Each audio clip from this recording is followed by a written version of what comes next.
We're back with Dr. Rebecca Martin and Cindy Hawthorne from the hospital director of our cardiopulmonary unit.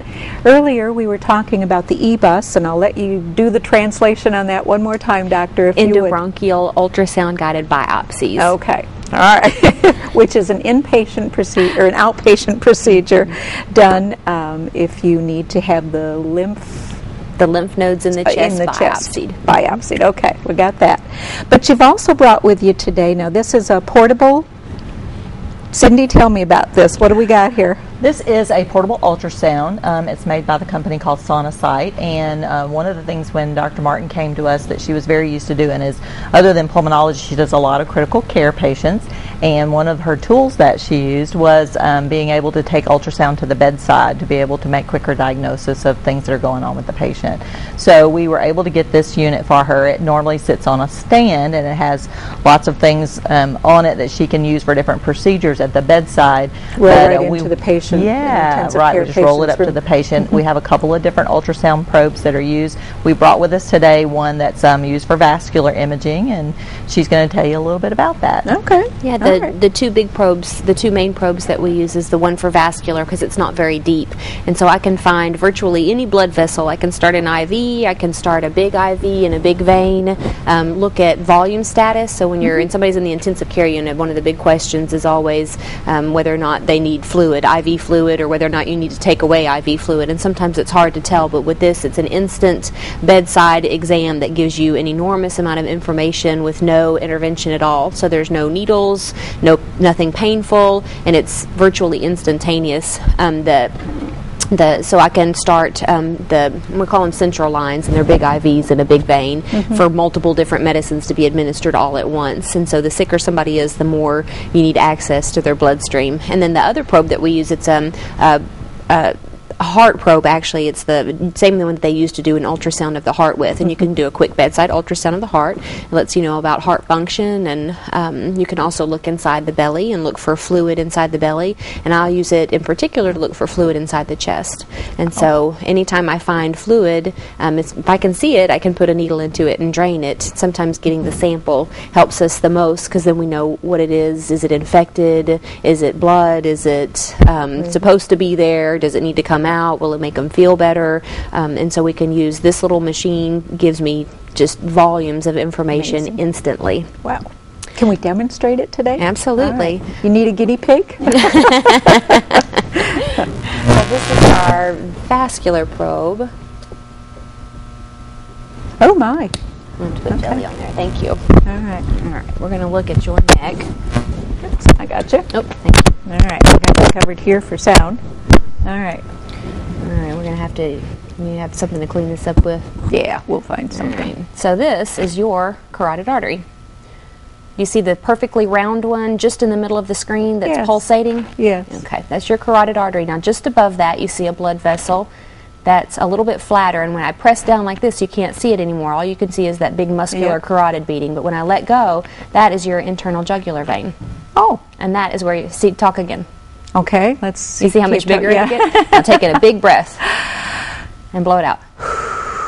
You see how it changes when you breathe in and out? Wow. Because it has a very, very thin wall, and so a vein has a thin wall. It changes. You can completely compress it, but that carotid artery is always there. So that, I can use this ultrasound guidance and immediately go straight into a vein. I completely decrease all of my, well, not all, but most of my complications for a procedure and make it everything is very accessible and easy to me. I can also look and see, maybe you had too much coffee this morning because you're a little dehydrated.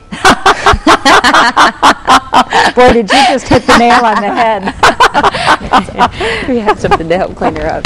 Oh, dear, and I absolutely did go to, let's see, what do they call that? The Blackbird Cafe.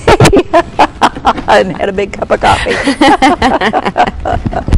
That's amazing. And it shows moment to moment. So the question, the one moment somebody may be sick with one thing, and things change very quickly in the intensive care unit, and that kind of helps us keep freely moving and always thinking about new problems and new diagnoses and new ways to help with as little intervention and as little pain as possible. We always want to try something once or twice and not 100 times before we get it right.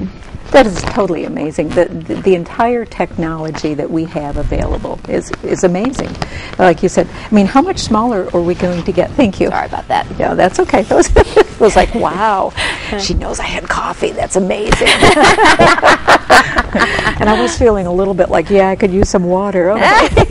Just never know what kind of secrets you're going to give away here, Miss Dawn. Yeah, your body has no secrets if you have the right technology, is what I'm thinking right now after everything we've discussed today. So. Now, this machine also, when I talk about doing procedures inside the chest, when somebody has fluid that collects around the chest, and sometimes it does get infected, the old way that we did it is they go to the operating room and they have a very large chest tube placed, which is big and painful and still sometimes needed, but it's a surgical intervention, and they hurt going in, they hurt coming out, and they hurt the entire time they're in. But what we've been able to do is use much, much, much smaller ones, smaller catheters that are easily placed at the bedside with less invasive, easier to come in, easier to come out, and can serve the same purpose as a lot of the bigger tubes can. And so again, it's just another way to minimize intervention and to minimize pain and discomfort to the patient. And I also use this as an outpatient. So we have patients come into the bronchoscopy lab where we do the scopes as an outpatient and have the fluid drained using ultrasound guidance. And one more time, so it's just another way that they don't have to be admitted to the hospital and have a big procedure and stay 2 or 3 days before they can go. The less invasive, the faster you can find something. You know, and so much of this, as you said, is now designed for, I was thinking of the Da Vinci that we now have over at the hospital too for surgical procedures. You know, just talking with, I know I'm getting off the topic a little bit, but women with hysterectomies. In the old days, once upon a time, I mean, you were down for 6 weeks or better after a very large incision was made, and I always asked one time, I said, well, why were they made so large? And it was like, well, how big were the doctor's hands? Because he's got to get in there, you know.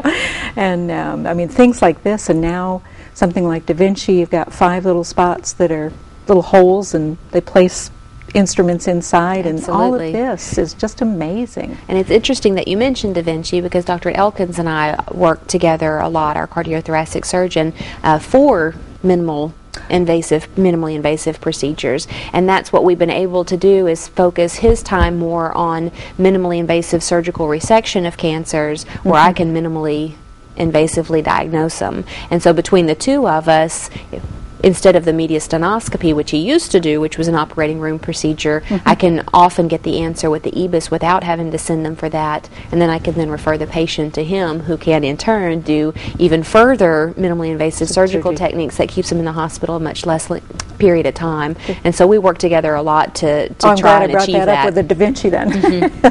Yeah, Dr. Elkins, we are so fortunate to have him in our area as well. Absolutely, he's phenomenal. So. Well, I really enjoyed this today, and all of our folks learning about everything that you offer. Your new practice is going well, I hope. And yes, it's going very well. Congratulate you on that. We hit the ground running. Yeah, yeah. And being the only pulmonologist within 2.5 hours of here made it... I was going to say, you probably got a few...